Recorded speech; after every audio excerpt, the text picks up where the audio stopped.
A nivel Carrosario más cerca. Marisol y por supuesto a nuestra audiencia nos hubiese gustado terminar el año de otra manera, quizás celebrando, y aunque hay motivos para hacerlo, pero también tenemos que informar. Nuevas medidas, como ya hablamos, el toque de queda, sigue la COVID-19 generando estragos en el mundo y aquí en el país sigue aumentando los casos como en otras latitudes.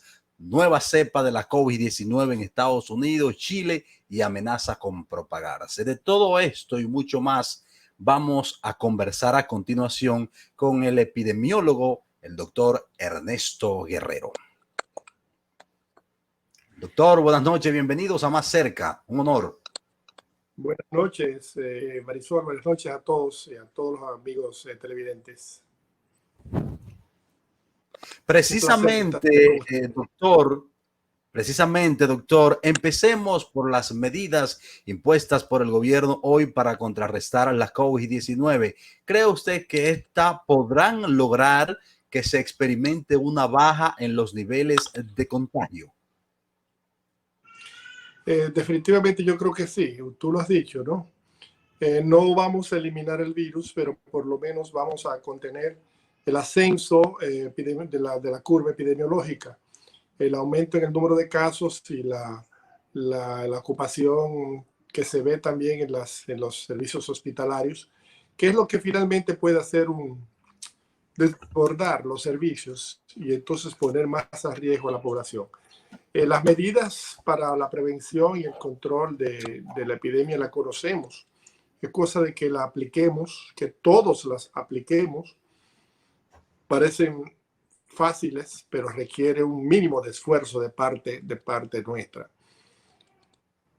Por ejemplo, el uso de la mascarilla sabemos que ya nos estamos acostumbrando a utilizar las mascarillas, pero hay que saber que las mascarillas hay que usarlas permanentemente, en todo momento. Hay que saberlas cómo usarlas, que hay que cubrir la nariz, que hay que cubrir la boca. El distanciamiento social, sabemos que hay que mantenerse a 6 metros. Sabemos que hay que tener una burbuja donde uno se mantiene y ahí es que está lo difícil. Lavarse las manos es fácil, pero mantener esa burbuja de seguridad es donde a veces fallamos. Digo esto porque usted puede estar en estos momentos cubriéndose en todo momento, cuando va al supermercado, cuando va al programa de televisión, cuando va a todos los lados usted se está cubriendo. Pero usted llega a su casa y usted no se cubre. Y si usted tiene familia, usted tiene hijos. Y entonces es muy fácil esa cadena de transmisión, porque a veces uno ni se da cuenta cómo suceden las cosas, pero bueno, el hijo fue a visitar a la novia, la mamá de la novia había visitado su oficina el día anterior, se había contaminado con alguien en la oficina, se infectó la novia, se infectó el hijo, uno de los muchachos, infectó al papá, infectó al abuelo, hasta el vecino, porque que en momentos así como de encierro como el que estamos o el que vamos a estar, uno siempre busca los parientes cercanos y los vecinos. Te dicen, yo veo a mi vecino que no se infecta. Pero así es como se da la cadena de transmisión y ahí es que está lo difícil. En cómo exigir a todos los que estén con usted, a los que están en ese programa, a todos los que están ahí, el uso permanente de las mascarillas y el lavado frecuente de las manos y mantener el distanciamiento social. Eso pues hay que lograrlo. Digo yo que esa es la parte que corresponde a los ciudadanos. El Estado también tiene que cumplir con sus responsabilidades, que sabemos poco de lo que se ha estado haciendo, porque obviamente se ha impuesto el encierro, se han impuesto las medidas de toque de queda, pero hemos escuchado poco acerca de qué se está haciendo para contener la epidemia en términos de la búsqueda, seguimiento de los contactos. Ok, ahí va. Sí, dígame. Ahí va, doctor, precisamente, que estas informaciones que ha dado a conocer el gobierno en el día de hoy, estas nuevas restricciones, parecerían como algo al lado del cabello y no una respuesta real de la gravedad de la situación. Le digo esto porque hasta el momento estas nuevas autoridades No sabemos si dan seguimiento a enfermos, a personas que llegan desde otras naciones, porque tenemos fronteras abiertas. No sabemos si en la casa donde se detecta un caso positivo de COVID-19 se le da un seguimiento a esa familia. No sabemos nada de eso, y creo que uno de los puntos ciegos de este manejo del gobierno está precisamente ahí. Marisol, estás en lo correcto. La respuesta a la epidemia debe hacerse de manera integral. Estamos pidiéndoles responsabilidades y exigiéndole a la población que cumpla toque de queda, que cumpla todas las exigencias de lavado de manos, mascarillas y distanciamiento social. El gobierno igualmente tiene que cumplir por lo menos 3 responsabilidades, que es el proveer los materiales para que la gente tenga siempre disponible acceso a las pruebas de diagnóstico, acceso a esos materiales que tenemos. El que el gobierno haga una exhaustiva investigación de lo que es la búsqueda, seguimiento y aislamiento de los contactos. Créeme, es más efectivo tener todos esos militares que están en la calle buscando esos contactos, porque si tú dirías, yo tengo 150,000 casos en estos momentos, pero de esos 150,000 hay 30,000 activos nada más. Las personas se infectan y pueden transmitir solamente por un periodo de 5 a 10 días. Son las personas, contactos de esa persona y sobre todo los asintomáticos, lo que mañana están transmitiendo esa enfermedad. Si especialmente los jóvenes, doctor. Especialmente los jóvenes, que son los que están en el teteo, en la calle. ¿En qué, Marisol? En el teteo, bailando, tomando, gozando, y llevan la enfermedad a las casas. Ellos no se sienten nada, ellos son felices, ellos se sienten libres. Como el sol cuando amanece. Doctor Ernesto Guerrero, epidemiólogo, con usted estamos... No le faltó una medida, doctor. Usted dijo 3, mencionó las 3. Me faltó una medida, desde luego. La tercera no, pues digo una, doctor, y de una vez cuando nos diga esa medida, proveer a las vacunas, ¿verdad? Proveer las vacunas, que las vacunas sean accesibles a la población también. Esa es una de las formas de terminar con la epidemia. La epidemia termina cuando se agotan los susceptibles, cuando ya le dio a todo el mundo. Cuando el virus cambia o se hace más patógeno o menos patógeno, o cuando hay vacunas, verbigracia, el caso de la viruela y otras enfermedades que hemos podido eliminar como problemas de salud pública. Entonces sabemos que existe una vacuna hoy, es una obligación del Estado buscar, facilitar esas vacunas. Es un momento difícil, no vamos a negarlo, hay vacunas disponibles, pero no están realmente disponibles para países como los nuestros. Primero tendrán que satisfacer, las necesidades de otros países antes de que nos lleguen a nosotros. Doctor, ¿usted entiende que la ausencia de esas medidas que usted ha señalado y de otras que pudiera tomar el gobierno es lo que ha posibilitado que hoy tengamos un aumento en esta curva? ¿O la irresponsabilidad ciudadana? ¿Cuál de las dos? Yo creo que es un poquito de todo, que son diferentes variables que han influido, pero fíjate, países con mejores sistemas de salud que los nuestros y con ciudadanos que se dice que son suizos, que son suecos, han tenido igual impacto en la epidemia. Entonces, realmente uno puede exigirle a la población que se encierre, pero los humanos no estamos para estar encerrados. Y eso pues se va a romper. Lamentablemente eso sucedió hace 104 años, que la epidemia de la gripe española en 1918 a 1920. Sucedió todo lo que está sucediendo ahora, sucedió exactamente, o muy parecido a como transcurrió en aquel momento. Y la gente empezó a cubrirse, pero de repente dijo que ya no se aguantaba más, lanzar las mascarillas al aire, y la segunda ola, por lo regular, es mucho más grave que la primera. Y es el temor que podamos tener ahora, de que estemos frente a una segunda ola que puede ir ascendiendo y que puede alcanzar su pico a mediados de febrero, tal como lo ha estimado la International Metrics Health Evaluation de la Universidad de Washington para los países, incluyendo a República Dominicana. Y entonces esa segunda ola puede ser más grave. Yo creo que el periodo que nos sigue en los próximos meses va a ser fuerte.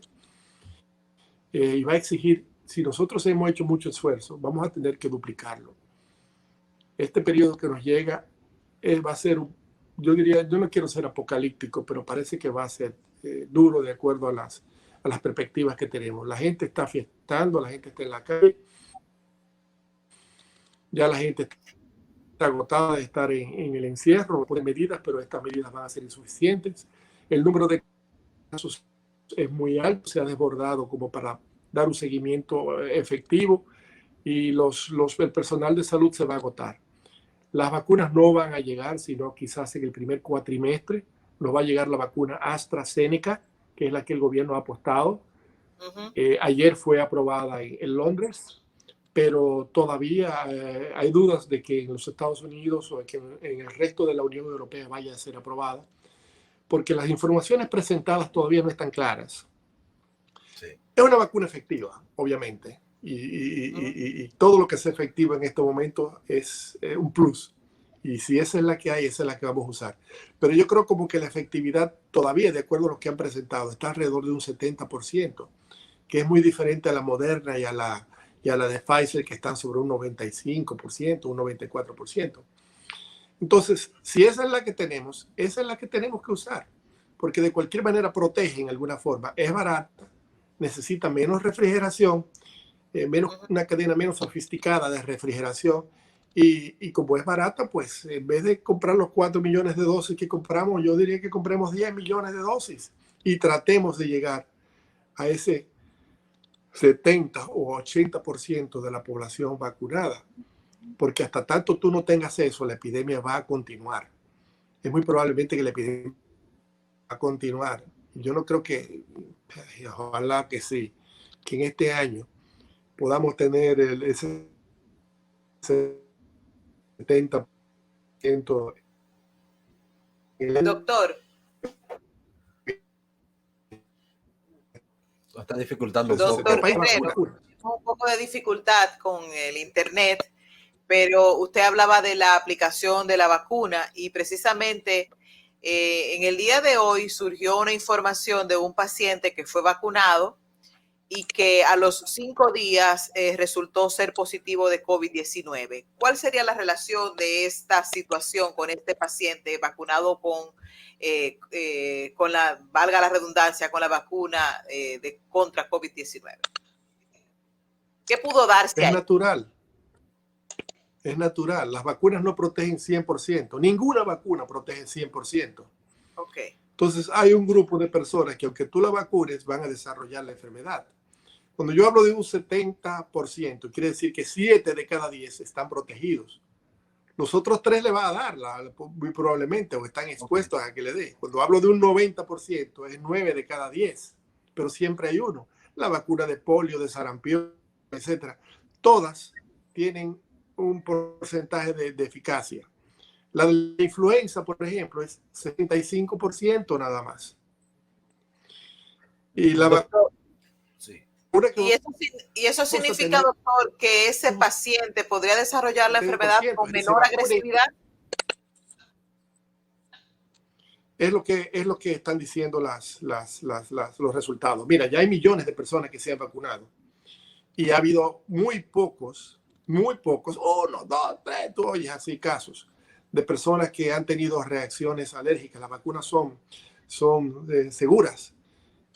O que han tenido, entonces son seguras. Entonces la recomendación es que todo el mundo debe vacunarse con la vacuna que esté, o sea la de AstraZeneca, o sea la Moderna, o sea la Pfizer y hasta la rusa que llegue en un determinado momento. Hay que vacunarse. Estas vacunas que están hechas, por ejemplo, con la de la Pfizer y la de la Moderna, están hechas con diferentes plataformas. Unas que están hechas con una ingeniería genética, las primeras, que es una modificación de las espículas del virus y mimica. Bueno, hace parecer crean una molécula que el organismo piensa que es, o asume que es el virus y reacciona como si fuera una pequeña enfermedad y desarrolla anticuerpos. Y con una segunda dosis tú vas a tener más anticuerpos todavía. Pero no es verdad que van a poner un chip, que esa vacuna te van a modificar tu ADN. La vacuna que llegue hay que ponérsela independientemente de la eficacia. Lo que tú tienes que es acortar ese periodo de exposición que nos queda todavía. Tanto nadar para joderse en la orilla no está bien. Entonces sobre todo hay que cuidarse en estos momentos. Doctor, la vacuna que fue adquirida por el gobierno dominicano, la AstraZeneca Oxford, ¿cuál es la composición? ¿Tiene algo que ver con nuestro ADN? ¿Cuál es el vehículo? Esa usa otra plataforma diferente, que es una plataforma que es un virus que ven, un virus como de la gripe que afectaba a los chimpancés. Entonces agarraron ese virus, tomaron algunas partículas del SARS-CoV-19 y se le insertaron ahí, y el organismo entonces vuelve otra vez y se confunde y dice, estoy frente a una enfermedad, una gripe que tiene estas características, y empieza a crear anticuerpos. Al crear esos anticuerpos, cuando llegue el virus de verdad, ya tu organismo tiene las defensas necesarias para evitar que tú te vayas a infectar. Esta vacuna de AstraZeneca tiene la ventaja de que es más barata. Es claro. $4 nada más. Y no necesita esa cadena de refrigeración especial que necesitan las otras dos, que necesitan unos menos 70 grados o menos 50 o menos 40 grados, que sería más difícil para nuestro país. Por lo que el gobierno debería hacer es compra más vacunas, compra AstraZeneca, aunque no tenga la misma eficacia que las demás. Empecemos a vacunar mucha gente, a ver si podemos lograr por lo menos un 70%. Doctor, antes de lograr el 70%, la epidemia va a continuar. Okay. Doctor, mientras llega la vacuna, porque momentos antes en esta intervención usted estaba hablando de un cuadro tétrico que podríamos enfrentar si no llega la vacuna a tiempo, si el gobierno no hace esa inversión. Ya en términos de cuidar nuestra salud, en términos particulares y en términos de nuestras familias también, además de las medidas de no salir de mascarilla, además de estar en la burbuja, ¿hay algo que el ser humano pueda hacer para robustecer su organismo por si llega la COVID? Bueno, sí, claro.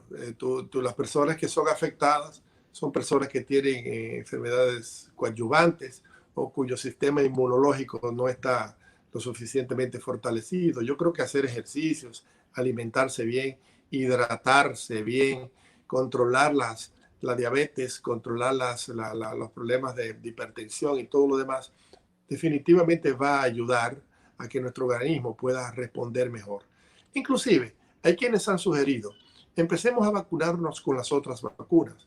Si tú te vacunas, por ejemplo, con la vacuna de la influenza, tú estás entrenando a tu organismo a cómo responder a determinados virus y obviamente empieza a desarrollarse alguna respuesta. Cuando llegue lo otro, ya tu organismo sabe cómo, está un poco mejor entrenado sobre cómo defenderse.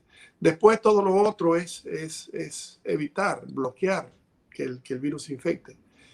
A veces tú dirás, yo sueno así apocalíptico, pero tenemos que prepararnos porque más vale a veces tomar las medidas exageradas a tomar medidas tenues que después tengamos que lamentar. Esto no es una gripe cualquiera. Esto es una epidemia y tiene efectos graves en personas mayores, pero también en personas jóvenes, también en muchos jóvenes que han sido afectados y que hoy están en cuidados intensivos también. Es una enfermedad de la que conocemos poco y de las secuelas que van a quedar al pasar los años. Hay personas que contrajeron el virus y todavía en marzo y todavía están teniendo problemas relativos a esta infección. Entonces, Doctor lo mejor es... Dígame, a ver. Precisamente quería comentarle o preguntarle cuáles son las complicaciones derivadas de un segundo contagio de COVID-19. Hoy leí el caso de un funcionario público que por segunda vez, es un muchacho joven, pero por segunda vez ha tenido COVID-19 y precisamente decía que ahora después de esta segunda vez que tiene el COVID-19 ya tiene secuelas que está tratando. Usted en su consulta médica como conocedor de la materia y de otros tantos casos que nosotros no sabemos, ¿Cuáles son las consecuencias de uno reinfectarse de COVID? Marisol, hay casos reportados científicamente de que la persona se ha infectado con una nueva variante de COVID.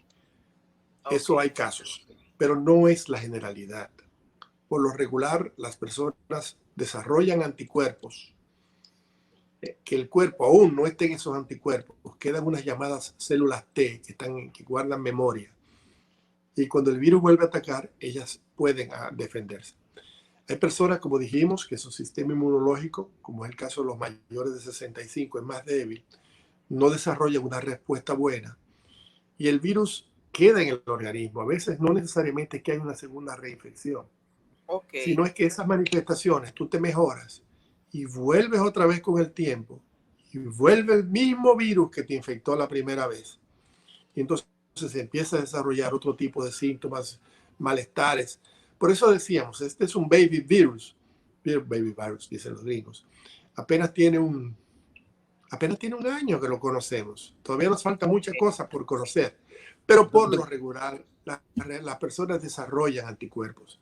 Todavía mejor, los que se vacunan, hemos visto que esa respuesta de anticuerpos es mejor o más alta que la misma infección natural de las personas. Por lo tanto, las vacunas van a ser importantes. Hay mucha desinformación con el tema de la COVID-19, con el tema de la infodemia, sobre las informaciones de la pandemia. Sí, yo creo que sí. Yo creo que la gente está dando seguimiento a todo lo que sale, a muchas de las cosas que salen en los medios, no solamente en los medios, sino en los medios digitales, la comunicación virtual. Y vienen de personas que no son expertos. En lo adelante uno tiene que ver cuál es la fuente, de dónde viene eso, dónde fue publicado. Porque hay comentarios y hay realmente exposiciones o respuestas que vienen de más científicas. Pero eso ha sucedido en todas las epidemias. Hay gente que va a negar, inclusive que existe una epidemia, va a negar el beneficio de las vacunas y te van a lanzar una serie de informaciones, de falsas informaciones que tienden a desinformar a la gente y a crear incertidumbres. Como en el caso de las vacunas, se ha dicho muchísimas cosas malas de la vacuna y yo creo que la vacuna es lo mejor que hemos podido lograr y se logró en tiempo récord. En tiempo récord porque se invirtió dinero allí también. Doctor, ya para finalizar, me queda una duda con el tema de la reinfección y es si, bueno, yo tengo COVID-19, pasé mi tiempo de incubación, los 14 días, un mes, di negativo en mi primera prueba de seguimiento, la segunda prueba di negativo, pero ese virus permanece en mi organismo. ¿Es así? ¿Yo puedo reinfectar a otras personas en ese proceso que yo estoy hasta que surge de nuevo porque mi sistema inmunológico no pudo trabajar contra el COVID? Marisol, te vuelvo y te digo, las personas tienen un periodo infeccioso que no es mayor de 10 días por lo regular. Hay una curva normal, hay personas que empiezan más temprano, otras empiezan más tarde. Pero quedan algunas personas que pueden estar todavía dándote PCR, que es lo que nosotros utilizamos más seguido. Pero ese PCR es sensible a determinadas partículas del virus, que no necesariamente tú tienes el virus y que puede transmitirlos, sino que esa respuesta que tienes de polimerasa chain reaction te va a dar positiva porque tú tienes eso. Hay casos de reinfección, pero es lo menos probable. Okay. Es bueno saberlo. Doctor, muchísimas gracias. Gracias. Agradecemos, valga la redundancia, enormemente este espacio que nos ha dispensado para edificar a nuestra audiencia sobre estas informaciones valiosas, certeras y oportunas sobre la COVID-19. Feliz años. Y feliz años porque va a cumplir más de uno, va a pasar más de uno. Y muchísimas gracias por haber estado con nosotros. Pero yo. Cuídense en este año para que el próximo año, después de vacunarnos, podamos abrazarnos y lo único que vamos a transmitir será amor. Alegría. Amén. Con esa despedimos al doctor Ernesto Guerrero, epidemiólogo que ha estado con nosotros más cerca. Hacemos un contacto con publicidad. Al regreso, agotamos otros contenidos. Ya volvemos. A nivel Rosario más cerca.